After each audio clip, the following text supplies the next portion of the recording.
Code of conduct. Heavy is the head that wears the crown. I put in extra work that just can't be found. I took the sword out the stone, wasn't a thing. Look me in my eyes cause I'm a king. Look me in my eyes cause I'm a king. God made me punch in accurate numbers. My castle won't crumble. What I tackle will fumble. I've been a leader when they ain't see it, but now my feet is up. According to me, royalty didn't end with King Tut. Crown on my head, clouds is at my legs. Big says sky is the limit. I look down on the ledge. I push the bar like I'm opening a cell. Hands in my cookie jar, you won't come out with a single nail. I need all of mine. The weight of my shoulders won't fit on a scale. What's a king to a giant? Well, Goliath fell. Even if we playin' chess, dog, this king can't be checked. I make all my moves on the board, I invented my steps. I'm a king, the blood of a ruler. I feel like Mansa Musa. Make your squad disappear like landing by the Bermuda. Triangle, look at it from my angle. I'm a king, the closest thing to being one of God's angels. I'm a king. Heavy is the head that wears the crown. I put in extra work that just can't be found. I took the sword out the stone, wasn't a thing. Look me in my eyes cause I'm a king. Look me in my eyes cause I'm a king. Good morning, good afternoon, good evening, and good night. This is the Code of Conduct with the King podcast. I am your host, JSpenceTheKing, and this is happening on the Buffalo Rumblings Vidcast Network, presented by Picasso Pizza. Y'all need to treat yourselves to the most flavorful pizza on game day in Buffalo. Picasso's We Are Pizza, shipping locally and nationwide. Order online at PicassoPizza.net. What is going on, Bills Mafia? Y'all already know where I'm at. Y'all know how I'm feeling. Y'all know how listen. You know what? I was going to do this whole thing. I'm going to just bring my boys in, and I'm going to talk stuff. That's what I'm going to do. I'm going to just bring my boys in. Normally, I do a whole monologue. I ain't even tell them. I just got amped just that quick. Yo, I got my man Shaad with me. I got my man Jason with me, and they represent two of the to me, in my opinion, two of the dopest fan bases that aren't the Bills. So that's why I love these brothers so much. Shaad, what's up, man? How you doing, man? Absolutely honored to be here. I'm hyped to talk week one with you. Congratulations on picking up that dub. Jason, I can't say the same. Literally stole the words from my mouth. I am dubless on this panel. I am the one that is sitting here without a win on this panel, and I'm the only one with a loss. Wait a minute. It's not the a only loss. one without a win. It's not a loss. It's not a loss. It's not a loss. So that's what I should have said. You know, I'm the only one holding the L on this one, and the Bears fans have been giving it to us, man. They are not stopping on Tuesday the 13th either. I don't think the Bears is going to let that down because it's probably going to be the biggest win of their year. You know, so for everybody who's listening by podcast form, if you're not watching, in case you can't tell, Jason is a fan and he also is a contributor for the team that we call the 49ers. And he's one of the best. I call him a beast as a content creator. My man Shaad, I see his articles, so I haven't seen much of his pod. I can promise you he's probably just as good. So this is an all-star cast tonight. Y'all going to be blessed on this episode of Code of Conduct. We're going to get right into it. The first topic I want to talk about before we get into the games, we had a bunch of good games over the weekend. We had some bad ones too. But first, before coming on, I actually was kind of busy today, so I didn't get to really catch up until right before the show.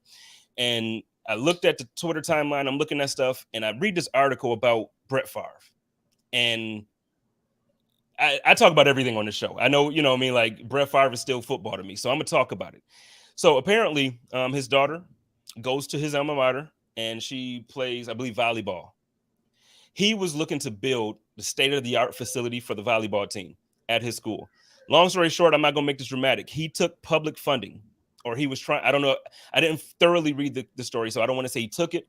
He was trying very hard, and the governor was on board, and there were some text messages that now were leaked that shows that Brett Favre was trying to get federal funding for people who are, less fortunate. Basically, you're talking about welfare. You're talking about whatever funding, however you want to word it. It's the funding for those who don't have. And he took that and wanted it to be reallocated for funding for a school stadium or a school facility.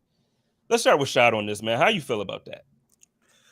Oh, man, yeah, I scrolled. I saw it on my timeline, and I scrolled through it. I only glanced at it. I wasn't able to really dive in deep and see what happened. When I saw it was up to $5 million in welfare funds, and the text message was actually out and leaked and proven between him and the governor, that's disgusting, man. That is despicable.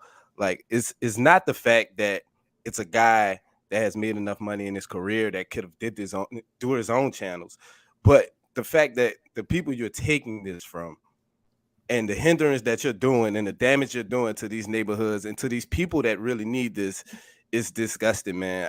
I just expected better from Brett. I don't know why, but sometimes you admire these players as players, and that spill over to how you look at them as a person, but sometimes it's two completely different things. I have tremendous respect for who Brett Favre is on the field, but off the field, I have no respect, zero tolerance for anything like that.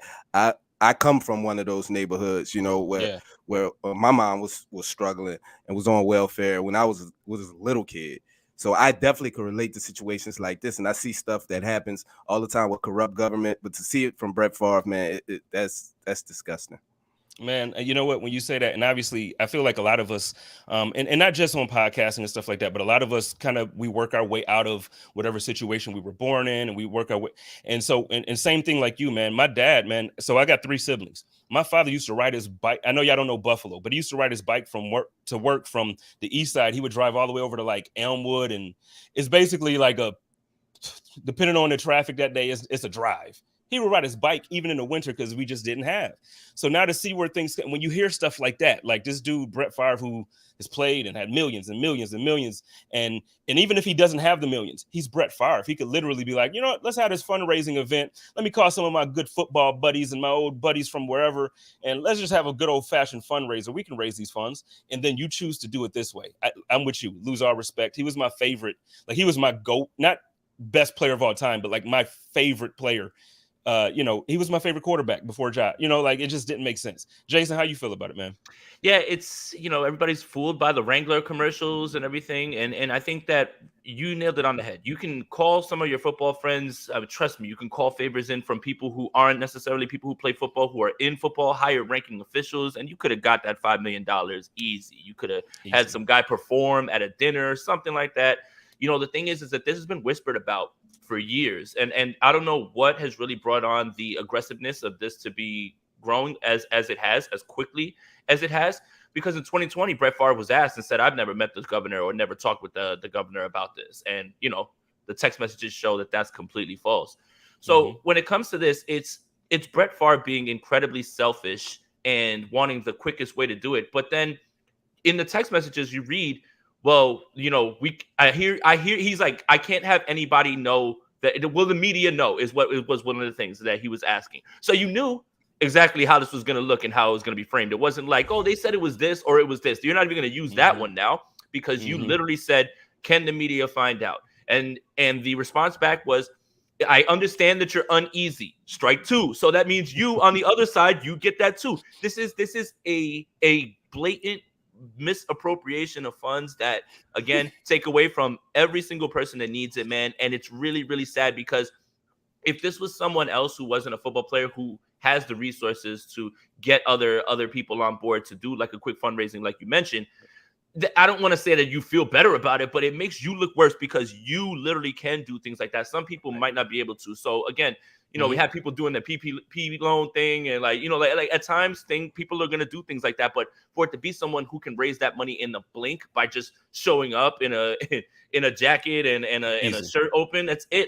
It makes it worse. And then when you read these messages and there's so much about them both knowing what they exactly were doing, it doesn't feel good at all. And see, the point that you just made there is like, when you got to sneak or when you're asking from the jump, like, well, what is get out?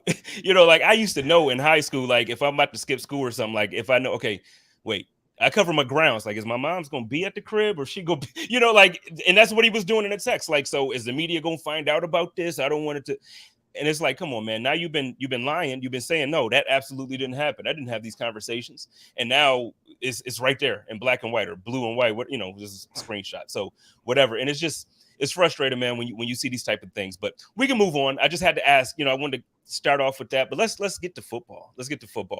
Obviously, everybody see I'm wearing my Trey Day because we was in LA. You know what I'm saying? So shout out to Dr. Dre. He was in the building as well. So instead of it being Dre Day, we going to talk about the Trey Day. Even though Trey didn't play, my Buffalo Bills started the season off in a dominating fashion. I'm going to let y'all talk about it because if I talk about it, it might sound real arrogant, and I don't want to be arrogant. So Jason, let's start with you first, and we'll swing it to Shaad. We'll go that way. Everybody take your victory one lap. The Buffalo Bills are on their way to the Super Bowl, man. I mean, like, they were the trendy pick for a reason. You kind of saw the ascension. You know, again, I don't want to bring up painful memories for you guys, but Josh Allen played the best football game I've ever seen him play in the AFC Championship. We know how much time was left, and we know what happened. So it's clear that you could see this happening. Really walked away impressed with first-time play caller and 49er legend Ken Dorsey. And that was some of the things that he was drawing up I really thought were impactful in terms of the Gabe Davis touchdown was a straight up, pass block real quick and then get off of that thing. And Josh floated in there. A little bit of a harder throw than I think people realize. I will tell you this. It's exactly what – well, I won't say exactly because the Rams shouldn't have scored any points in this game. Really, Thanks. And I think they've got a bigger issue than they're letting on, especially after there was a story out there that the Rams would have been all over Jimmy Garoppolo. What does that tell you about the state of their quarterback's arm? Does that mean that they feel good about that? I mean, yeah, he's a very good backup, but I don't think you need Jimmy Garoppolo if you're Stafford. I mean, and the Rams, but You're right. Yeah, but at the same time, it's Josh Allen ascending, playing like a monster right now in this league, man. I mean, doing whatever he wants. It's his world. Everybody is just living in it. The play that impressed me the most, everybody's going to see the deep post to Gabe Davis, but I was so ready to watch the All-22 when we finally got it right after the game. Oh my goodness, that Stephon Diggs throw, that back shoulder throw, that is so. What about it is Diggs gets 2 steps out of his release and the ball is out. And the ball's out already. And that's Jalen Ramsey also, by the way. By the way, Jalen Ramsey, get work. Toast. But it shows the elite timing and how good Stephon Diggs is and where Josh Allen is. I mean, that thing was out, breathtaking. That is the type of quarterbacking that's all world. And you can try to teach that. And you can try to learn that over years. Josh has. But not everybody's going to be able to do that, man. And that's the throw that I walked away with. Like, damn, man, unbelievable. Like, he just playing at a different level right now. MVP favorite after week 1. Just hooking into my veins, Jason. Just in my veins, man. Just give it right there. Go ahead, Shaad. Go ahead, Shaad. Y'all deserve it, man. Yeah, man. Y'all put on a heck of a show. I was thoroughly impressed. We played each other in the preseason, so I got a little bit of a glimpse at you guys, young corners, Kyer Elam and Christian Bedford. Those guys played phenomenal, man. I wasn't expecting. I didn't know how it would look in the regular season. I knew they was going to get tested out the gate. I mean, Cooper Kupp did what Cooper Kupp does, but it's very few people that can prevent that. The way the Rams move him all around, it's hard, to roll coverages and everything to him every play. But those guys were impressive. The young guys, they came out, they played. I was nervous about Trey not playing for you guys. I thought that would be the Achilles heel. Your safeties once again showing why they're the best safety tandem in the NFL, in my humble opinion. Tremaine filled well in the run game. I was impressed with him. And the pass rush came in waves, man. Like, they came in waves. Hold on. Can I just want to – I'll let you finish. Keep your notes where you at. The pass rush came in waves. You said what about Tremaine? You said something about Tremaine Edmonds. I thought I heard you say something about my dog. Yeah, I did. I say he filled well in the run game. He was there. Oh, okay. I just wanted to make – go ahead. So you gave a compliment. For sure. I mean, he did good, right? He's okay. Oh, wait. That was for Bills Mafia. I love that how Bills Mafia. He stopped. Like, he was just like, what, man?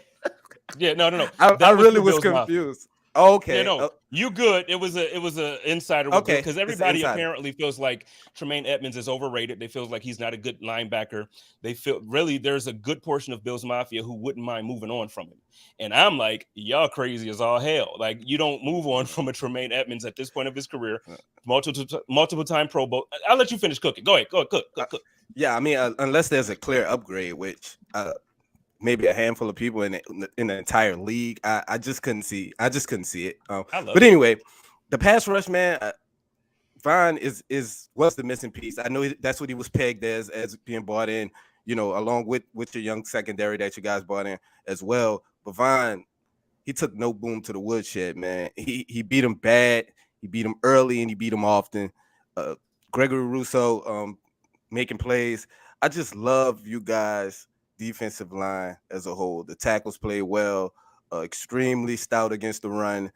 The Rams was looking for answers all night, man. I just wanted to touch on the defense because Jason hit so well on what the offense did and how well Josh Allen played. I just couldn't give Josh Allen any more praise here, man, because he was phenomenal. No, and you hit on the guy that I wanted to talk about on the defense, man, because have y'all seen Allen Robinson? I didn't see him. And when you look back on the film, there was no separation. And look, you're not gonna find a bigger Allen Robinson fan than myself right here. I hated that move for the Rams. Like I couldn't believe it. I was just like, they are literally moving on from Odell Beckham and getting Allen Robinson, who continues to be one of the most underrated guys in this league. But it was clamps. It was clamps. He had no separation. That's why you didn't see him all game. And he's a good receiver. I'm on your team when it comes to that, Jason. So Joe Miller and I, who do the Hump Day Hotline on Wednesdays, we had a discussion a couple of weeks ago, and he actually said, he was like, is he that good? And I was like, I think he is. Like in Chicago, he might not have had the consistent quarterback play, but I think he's that good. He didn't look like it last Thursday. He absolutely did not. Like the Bills, we did a good job. Absolutely did a good job. It was shocking too because Allen Robinson, he's such a big physical guy. He's a great contested catch guy. So I thought when Matt Stafford got him, I compare him similar to Kenny Golladay as far as being a bigger guy that goes up and catch and make contested plays all of the time. There wasn't even opportunities for that in that game Thursday, man. And I was shocked at the way they used him. They tried to run a bunch of bunch formations with him isolated on the other side as a true X. It just didn't work, man. It was strapped the entire game. And you know what? The one thing that going into the game, I wasn't. So this is the first time, and this like I can be honest about it. This is the first time, besides like when we play like the Dolphins or the Jets, like this is the first time I'm not nervous going into a game. And it was the defending Super Bowl champions. So getting there, the only thing that I had a question about was like, how's this defensive line gonna hold up against the run? Like we got to the quarterback. We like before it was like, okay, we're putting pressure, but we're not getting to the quarterback. I obviously wanted to get to the quarterback, but my thing was the run. Obviously, last season, you remember how Jonathan Taylor ran all over the Bills. The games that we lost for the big part were when we got ran over like that. Derrick Henry, Jonathan Taylor. I don't count the Patriots game the same way as others just because they couldn't throw it. So, like, they literally ran every play. Yeah. So I feel like if you run it 80 times, the chances of you breaking one or two of them just kind of happen. So I wasn't mad at it. I just wish that like we had the same aggressiveness in the run game to run Josh Allen, like run him, like we got. But anyway, that's not the point. The point is the defensive line have taken a step forward, like you mentioned, but also in the run game. Like we were so stingy. Cam Akers, literally, if you had him on your fantasy team, sorry, sucks to be you. He had 0 points, like and three zero carries. Yep. 3 carries. Three. He had as many yards as Rashad, myself, and Jason. We all had the same amount of yards. I had just as many. You're right. You know what, though? In his defense, he had more yards than Reggie Bush's last year in Buffalo. Just saying. Wow. In his defense, Reggie Bush had that's right. It went -3. Right. Oh, my goodness, Negative. man. You're always going to have that stat to throw out there. Got to throw it out there. I got it. I mean, that's just me trying to help Cam Akers out a little bit. I'm sorry. A little bit. Now. Wait, I got more yards than a Heisman winner, man. You know what, man? Yeah, Facts. That's true. Yeah, my wife ain't making me throw out the garbage tonight. Get out of here. You said it's over for that. No, it's over for that. You know I got more yards than Reggie Bush in a year, man. Stop it. It's over. So, well, let's move on though, because like I said, around the league, I could talk Buffalo all night, obviously. But let's talk some other games. Let's start off with your Colts, man. Like that was a shocker to me. That was a shocker. The fact that it was a tie week 1 in general, but not even that. I just seriously felt like Matt Ryan would really be. He had moments where I did feel like he was an upgrade for your team at quarterback. But I felt like Matt Ryan with that line, with that running game, with that, like I just felt like it wasn't even going to be a close game. What happened? Missed opportunities, man. Shot ourselves in the foot. Scored on 2 out of 5 red zone possessions. Bad pass interference calls. Both of the Texans touchdowns came off long pass interference calls by Pro Bowler Kenny Moore. We just didn't look like ourselves, man. And I don't know if it was due to week 1, but the first 3 quarters, we just got dominated. Offsides penalties, holding calls. We just wasn't ourselves. Frank Wright got a little cute with play calling a couple of those times. We moved the ball. We had over 500 yards in total offense. Matt Ryan threw for 150. Taylor had 161. Michael Pittman had 100 yards. I mean, those guys were themselves. It just was the self-inflicted wounds that just wouldn't allow us to blow this game out, because this really shouldn't have been close. Last year we played the Texans twice, obviously as division foes, and we beat them a combined 62-3. So we was expecting something along those lines this year, and man, and like I say, and I must mention on here, I don't know if you guys know, but the Colts haven't won a week 1 game since 2013. Wow, that's not good. That's not good. You're starting off in the hole. You know what I mean? And with this game being a divisional game, obviously a tie isn't as bad as a loss, but you just don't. And it's the Texans, man. Like I feel for y'all, really. Yeah, that's what makes it worse. Yeah. And we had missed field goals as well. I forgot about missed field goal in overtime that could have won it, a 42-yarder. That kicker has been cut today, and we just signed Chase McLaughlin to be our new kicker. We'll see how that goes. 49er legend. He kicked for the Niners in 2019 in a one game against Seattle that Robbie Gould missed, and he missed 2 kicks, one that would have won the game as well too. So I mean, but to be fair, Shaad, and I'm gonna let you get back because I didn't mean to cut you off. He was actually really good when he was with Cleveland the last time. Oh man, thanks. Thanks for the vote of confidence. I'm so excited. I'm so happy to have him here. But now we have a game in Jacksonville upcoming this weekend. Jacksonville, we haven't won in Jacksonville since 2014, so it ought to be interesting. We just have terrible luck within our division, man. I don't know what the Colts are cursed when it comes to the Texans and the Jaguars for some reason. It's just wild to me, and I mean going down there. But you know what? Playing against the Texans, I feel the same way about y'all getting ready to play against the Jaguars. I feel like it just shouldn't be close. I feel like Jonathan Taylor should, like that dude should have 200 yards and 3 touchdowns every week against those teams. And then, like I said, Matty Ice. So I speak often about the respect that I feel like you should have for the Colts, and this is why. Obviously, it's a different team every year. But 2 years ago in the playoffs, the Colts absolutely could have beat the Buffalo Bills if they had a better quarterback. Last year, the Buffalo Bills lost to the Colts during the season. They ran all over us because our run defense wasn't right. So when I look at those two things, it's like, look, they have a good defense. They have the right type of weapons. Like you might not do you have Stephon Diggs or do you have Devontae Adams? No, you don't have the big name guy like that. But can those guys get it done? Absolutely. So, I just feel like things should have. I don't know. I feel for y'all, man. Jason, what were your thoughts on that game? Did you get a chance to kind of catch up on that game? Yeah, I did. After watching the crap game that I'm going to talk about with the 49ers, I had to watch somebody else, man. I'm going to see some other things. So, yeah. You talked about self-inflicted wounds. You talk about week 1, all of those things. It sounds like I'm literally going to start to say some of those same exact things. But, the divisional games are always like that. And it doesn't really matter the gap in the roster, right? Because you look at the Texans, you look at the Colts, and you say, hey, this isn't close. But it's the division games. They're always weird like that. They're always going to be up and down. I mean, it is week 1. This is going to be the weirdest week of the season. We're going to look at a team that is 1-0 right now, and literally 4 weeks later say they're completely cooked and they haven't won a game since. I mean, the Seattle Seahawks just beat Russell Wilson. Like there's been some strange things happen. It was almost 2 ties this week, and for me, it's going to be fine for them. I think, it's really good to see Michael Pittman breaking out because I think that he's somebody that it just gets a little bit left behind when you talk about the receivers. Like everybody talks about Higgins and all those other guys. Sometimes you forget about Michael Pittman, and now he's going to get to play with his best quarterback. I have a question though, Jay Spence. What did Phillip Rivers do when he woke up this morning to catch a stray at 23 minutes into your podcast, man, talking about if they would have had a better quarterback, man? I mean, well, the way I said it, I wasn't actually trying to take a shot at him. I was just being honest. If I wanted to take a shot at him, I could say if they had a quarterback with a stronger arm, I could say he threw the ball that Hail Mary and it died before it got to its destination. I could talk about how Phillip Rivers probably got better talent as far as quarterback play with one of his kids than he has at this point. I don't know. He got 14 kids. I'm sure one of them got a stronger arm than him. I don't know. I wasn't talking bad though. Phillip Rivers is off somewhere right now taking care of his kids, and he's like, "What did I do, man? Why am I getting cooked? I didn't even do anything, man." No, I like Phillip Rivers, but you could just see it that last year. You could literally just see how his arm was just like not what it was, and that Hail Mary play, like that the last play of the game when I believe it was Poyer or maybe Micah Hyde that knocked it down. It was just like, why even try that, man? Y'all probably would have been better off like pitching it to Taylor and seeing if he could run through everybody. It was just what I mean? Like it was a better shot.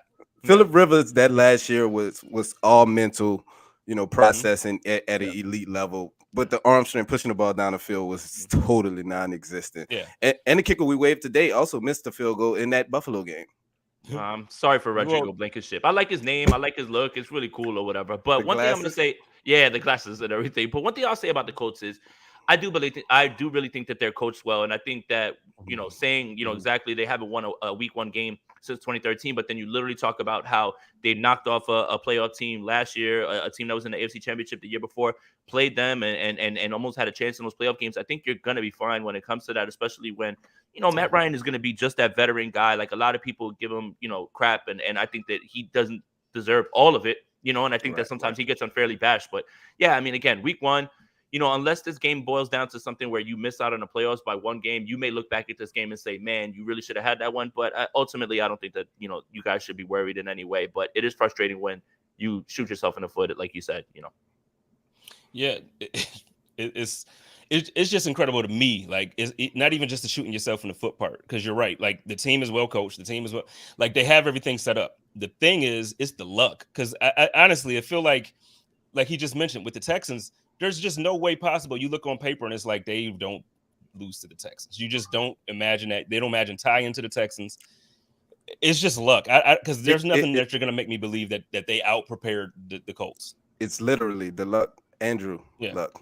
Okay. Oh, I knew it. I knew we were going there. I knew it. Yeah. I just had to get it out. I just had to get it out of my system. Yeah, man. Somebody actually posted. I'm trying to think of who it was. It was somebody like a big name person that we would all know. They posted like, well, if the Colts still had luck, they probably would have had 2 Super Bowls by now. How do you like, as a Colts fan, how do you feel about that statement? Like, do you think that that's somewhat accurate? No, I don't. Getting 2 Super Bowls in a short period of time like that. With luck's been going, I believe, 3 seasons now, 4 seasons. Yeah, Brissett, Rivers, Carson Wentz, and now Matt Ryan. Yeah, so 4 seasons. There's no way we would have won 2 Super Bowls in 4 seasons. Like, I mean, the furthest we got with luck was the AFC Championship game. I do believe the Colts roster is a lot better now without Andrew Luck, but some of that's due to Andrew Luck not being there. You getting early draft picks and having more capital to spend in free agency and bring players in. So I can't just say that. I do think we would be elite. I always say, to be one of those teams, you got to have a guy, like Josh Allen, like Justin Herbert, like Patrick Mahomes. So I do think Andrew Luck was one of those type talents and would have had us in the thick of things. But to say 2 Super Bowls, that's a bit far-fetched. That's how I took it. That's how I loved him. I actually lived in Indianapolis when he was drafted and he was the quarterback there. And then like, I lived there from but it was 12 to like 17 or 12 to something like that. And it was one of those things where even afterwards, like just the way everything played out, the way they booed him. I know how that, some people talk about it and some others feel differently. But for me, it's just like, these guys put their bodies on the line. And at some point, it's like if somebody makes a decision for themselves and their families, I just don't understand how anybody in any position can say, I can't respect that. You know what I mean? Like, but we don't have to rehash old memories and feelings for you. I know that hurts. That probably hurts you more than the 13 seconds for me, because I feel like Josh is going to get us back. So I apologize. Well, and then the weirdest thing that I saw too is, and I think this is probably what you're missing, Rashad, and I think this is your team didn't think this one through.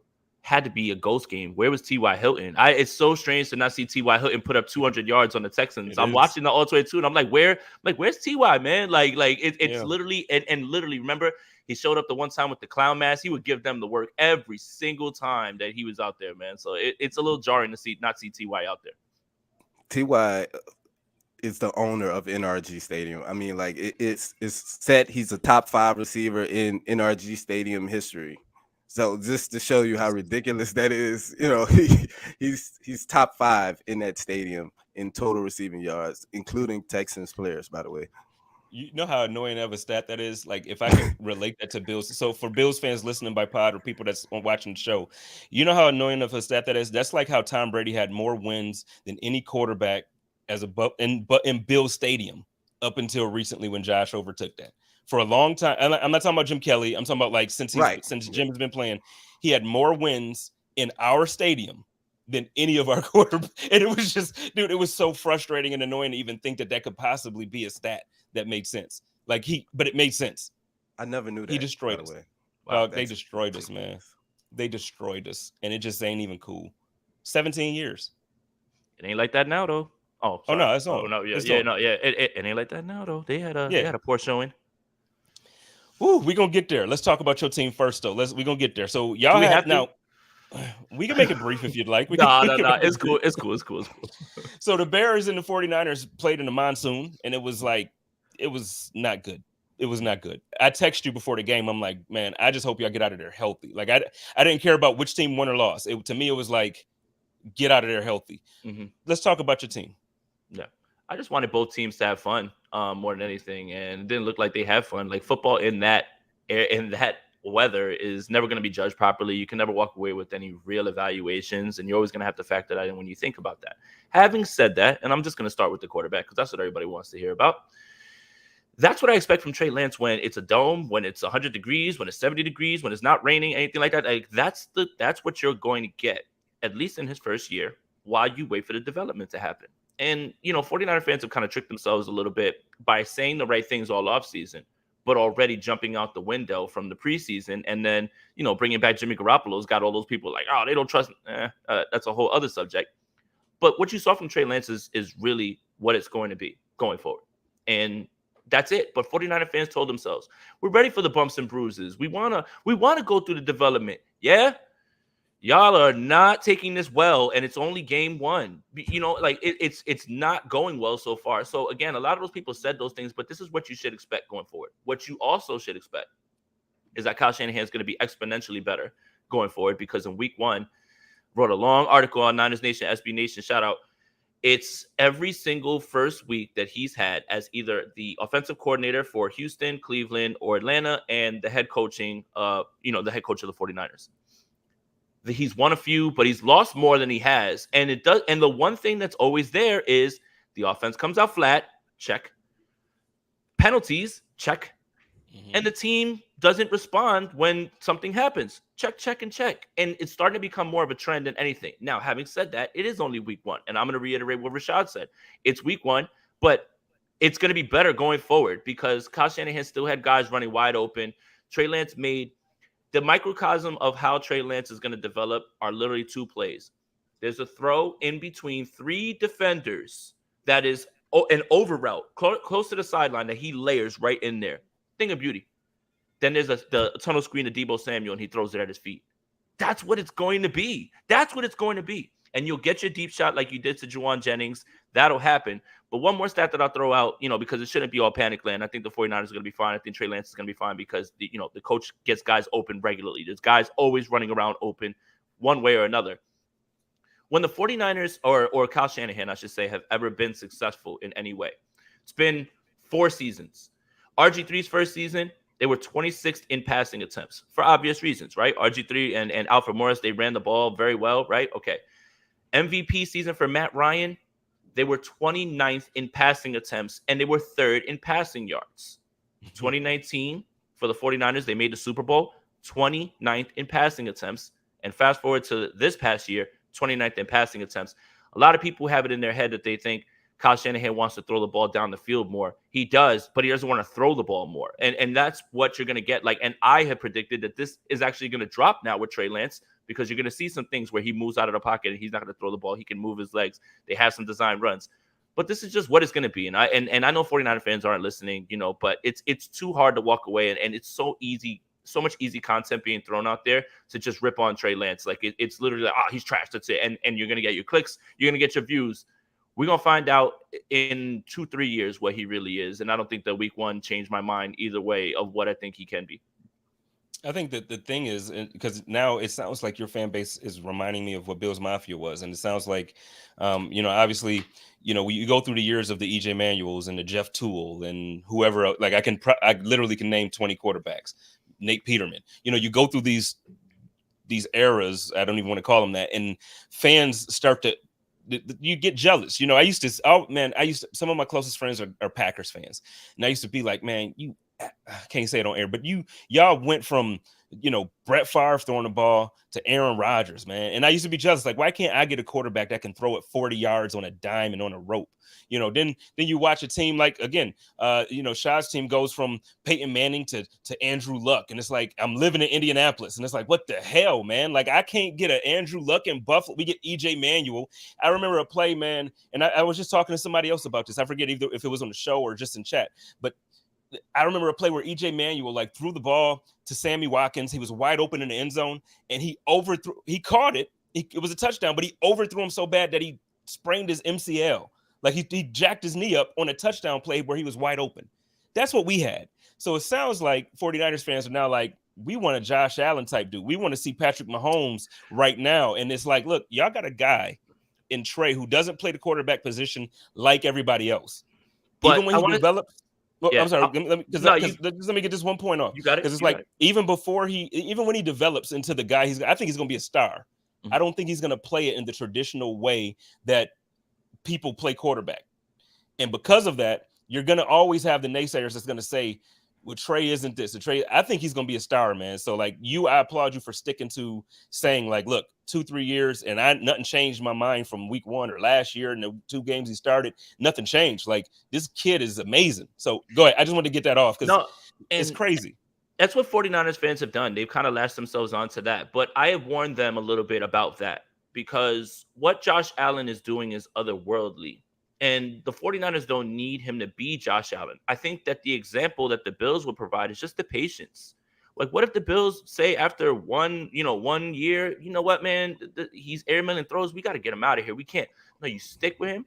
And this is what you get. You get the fruits of your labor from that.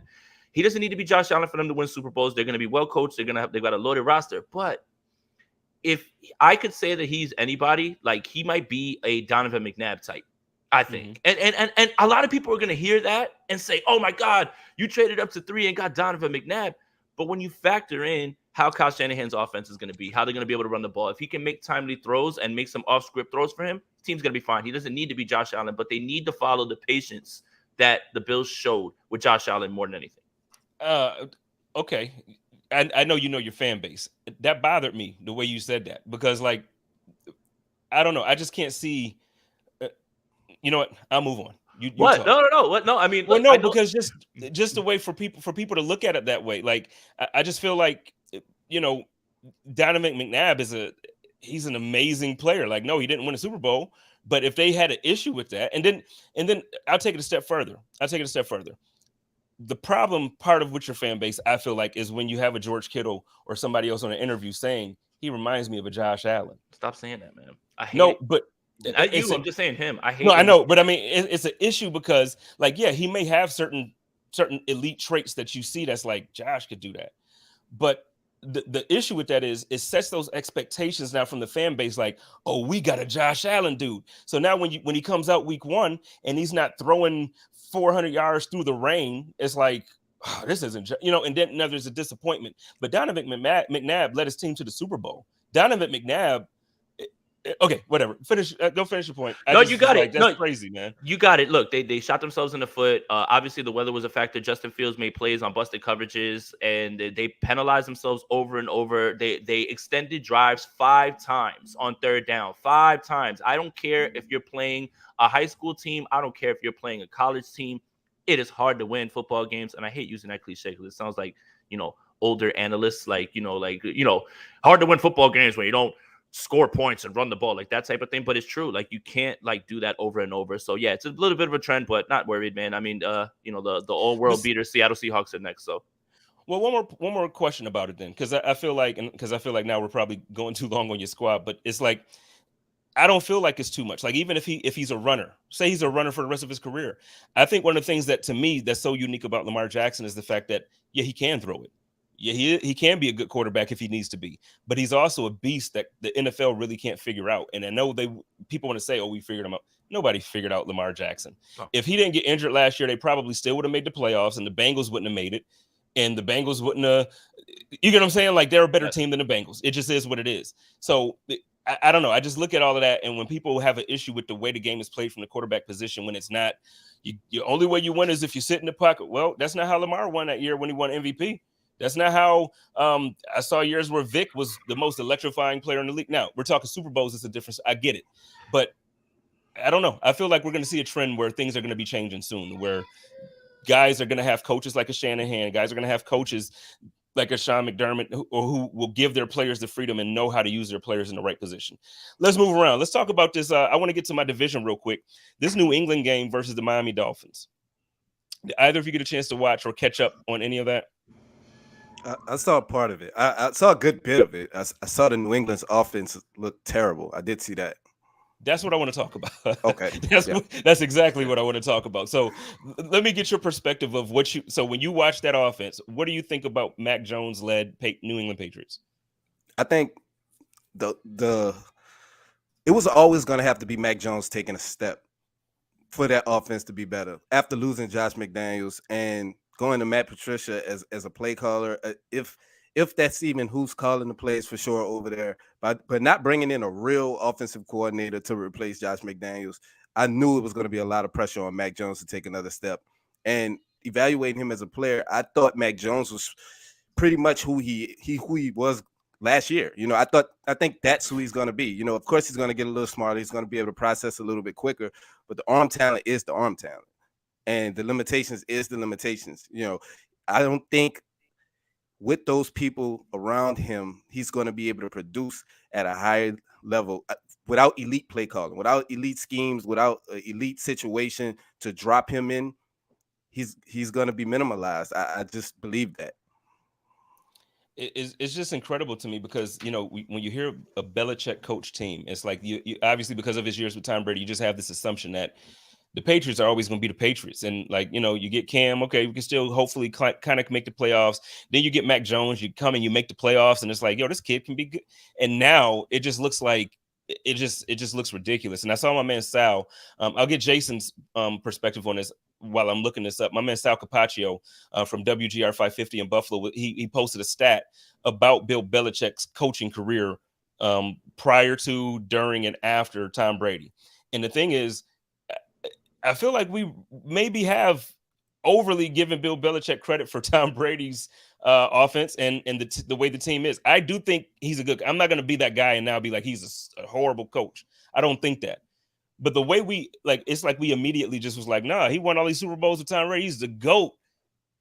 It don't look like it. It don't look like it. I know the talent is a huge talent gap between Brady and I get that. But I mean, I don't know, man. Like when you really look at his record, it's just not good. It's not good.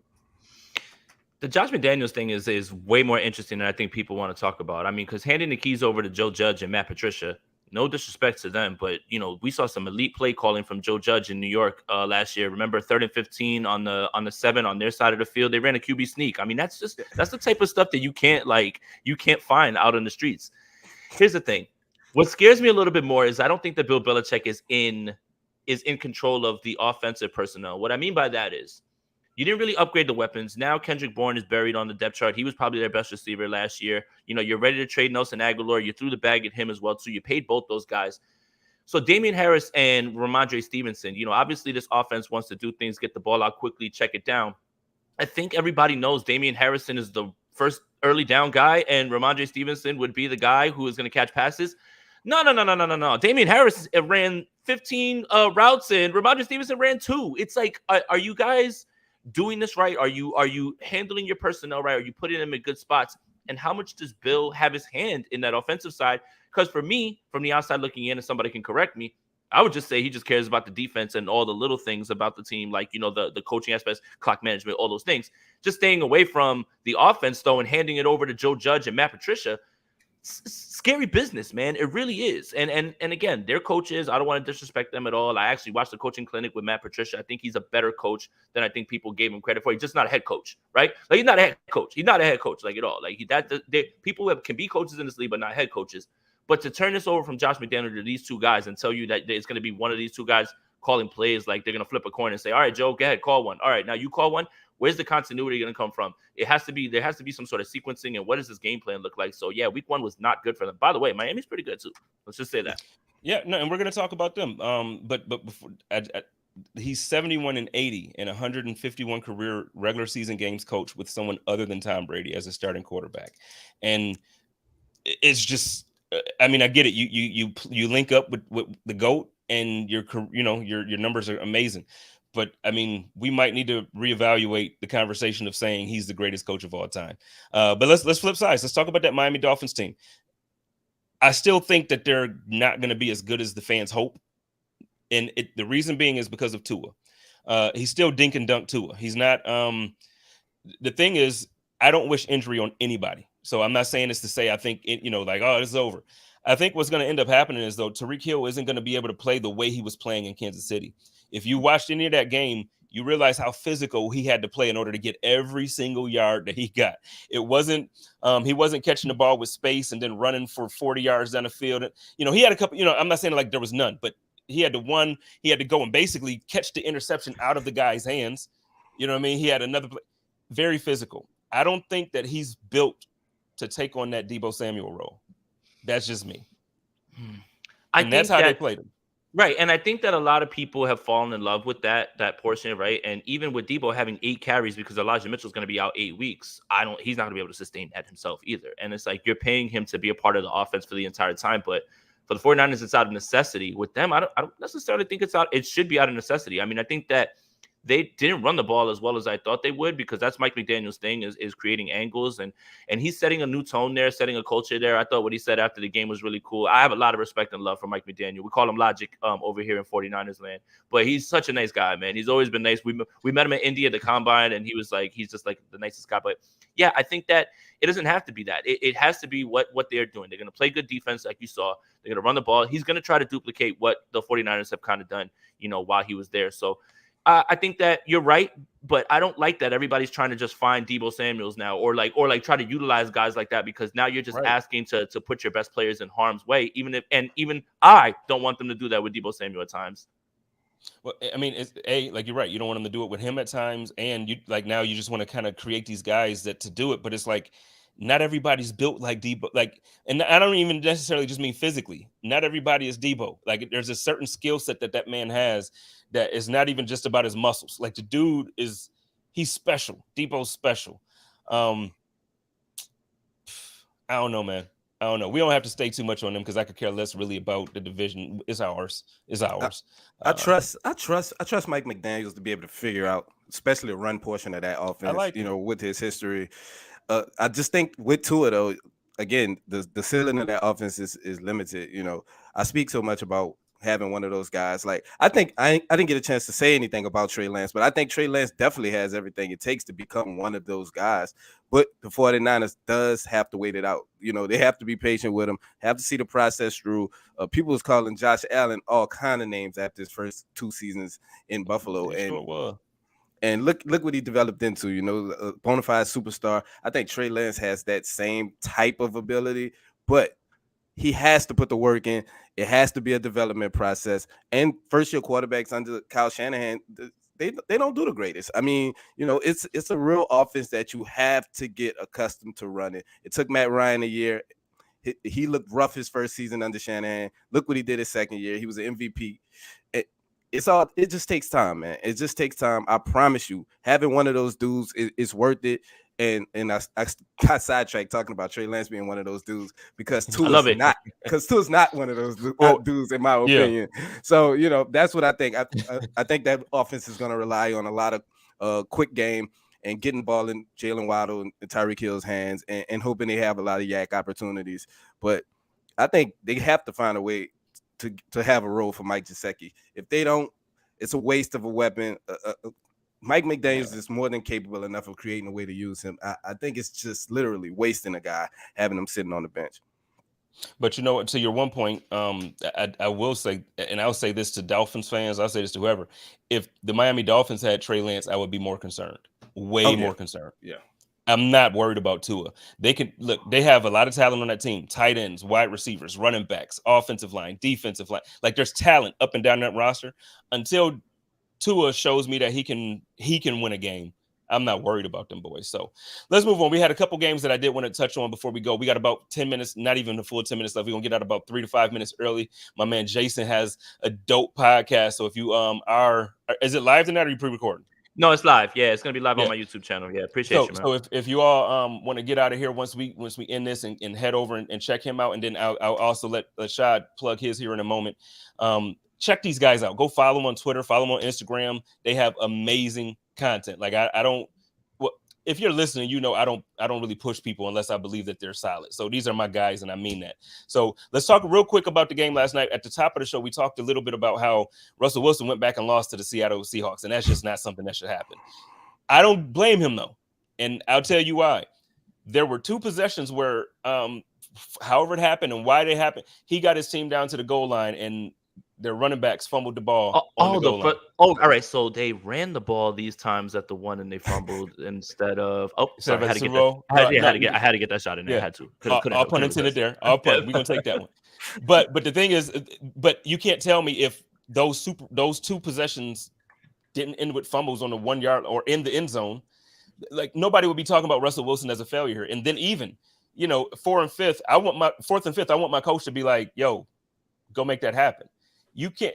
Now, also, if I'm Russ, I'm more like Josh Allen. Like, nah, coach. I mean, that's me. I'm waving you off. You're not telling me if I'm your, what is he, a $260 million guy now or something like that? I'm your $242 million guy. There's no way you're telling me you're going to let a guy come in and attempt the second longest field goal in history as opposed to letting me win this game for you. You can kiss my entire ass, coach.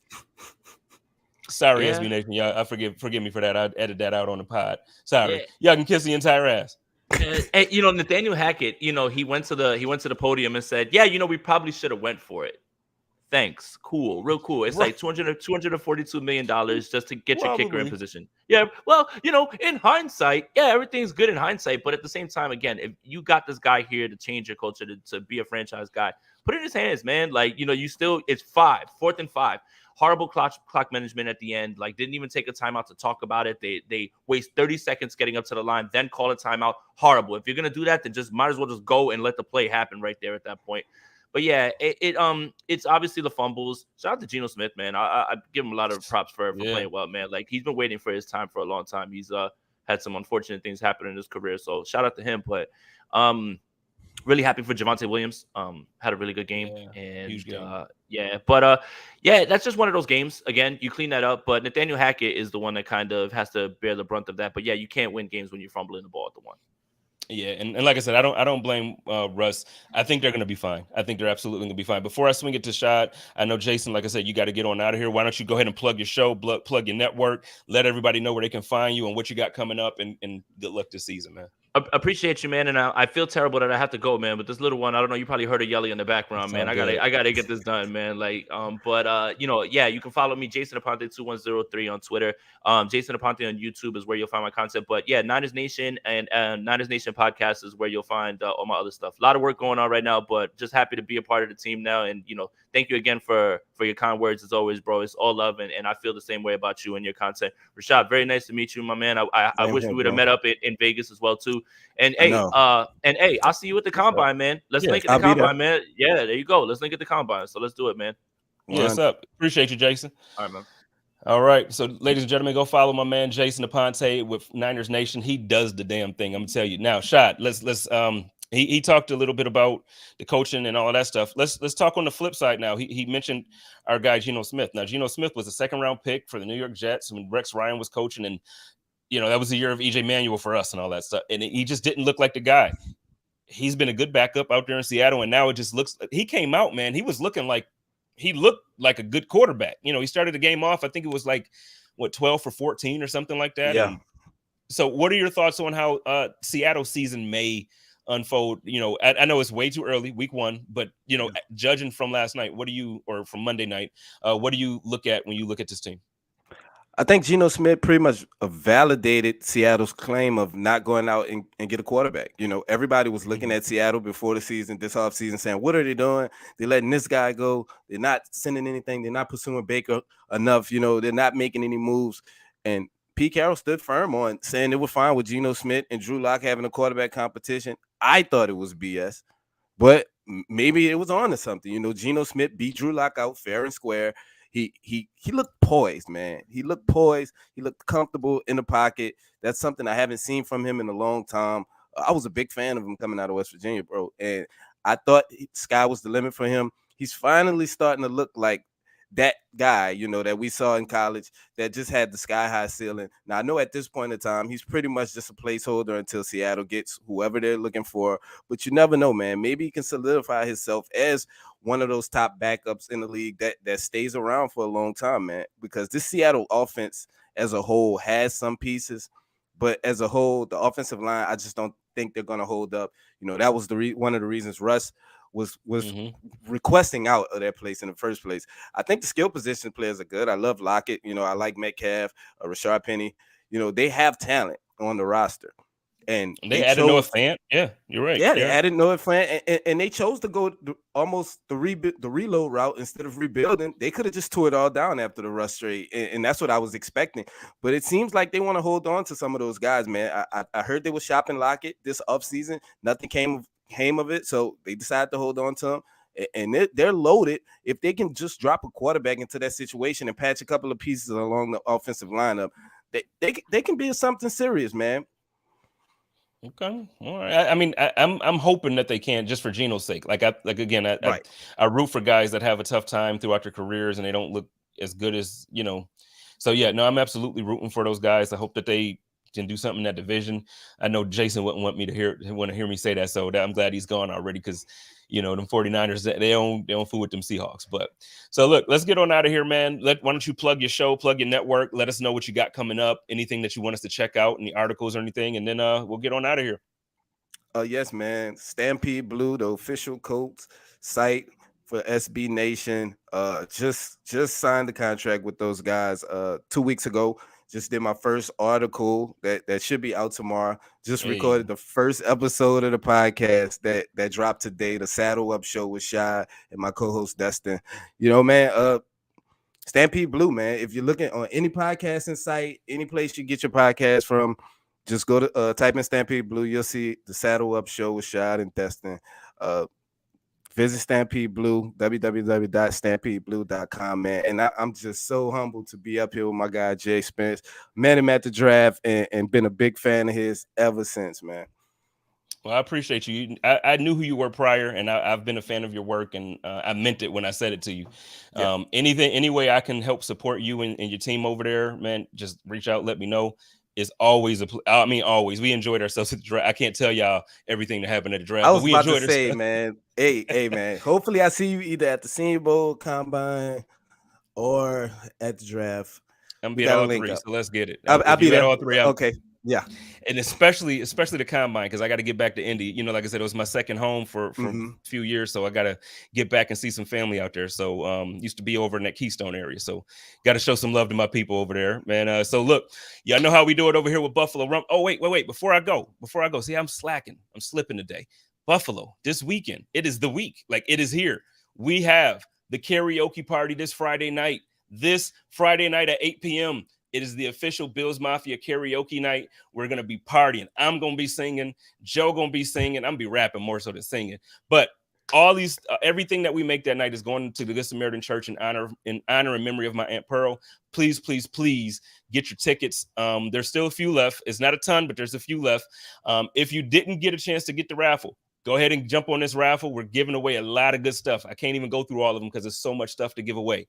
So do that. And then the next night, Saturday night, join us at Resurgence. I posted the video earlier of the beer. Y'all saw us getting packaged together. We are re-releasing the Buffalo Rumblings beer Saturday night, 7 p.m. 8 p.m. will be the live pod with Joe Miller and a bunch of your favorite other podcasters. I think Tia Stell going to be in the building. I think Sterling is going to be in the building. I think, I'm not even going to tell you. This is going to be a lot of people that's going to be there that y'all want to absolutely get there for. And then lastly, shout out to my man, Dan Freddy. I didn't get a chance to play the read today.